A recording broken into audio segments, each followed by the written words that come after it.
Today we are chatting about the king of the jungle, lion's tail.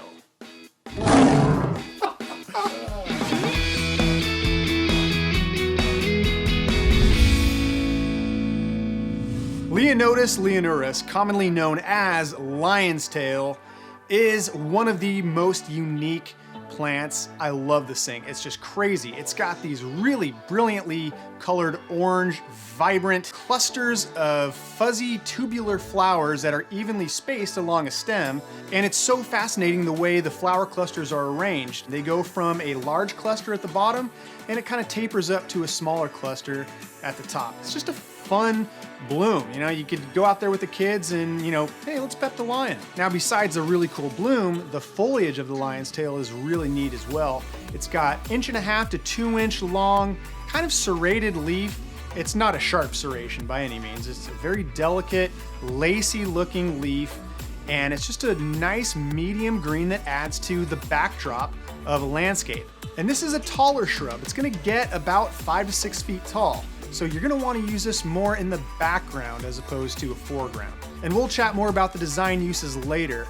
But right now, let's take a look at the quick facts. This plant is best used in USDA zones 8 through 11. This plant will get up to about 5 to 6 feet tall by about 5 to 6 feet wide, so be sure to give it some space.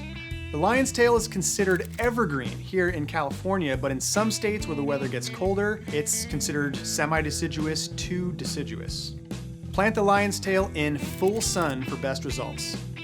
The bloom season is spring and fall, but it'll often bloom throughout the year given the right weather. Lion's tail is native to southern Africa. This plant is really easy to care for and maintain. It's super disease resistant and just a really nice hardy shrub.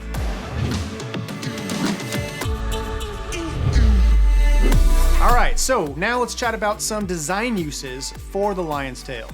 It's most often used as a background shrub, and that's just along walls, fences, somewhere where you need some height, creating a background to the other plants that are more in the foreground and middle ground of the landscape.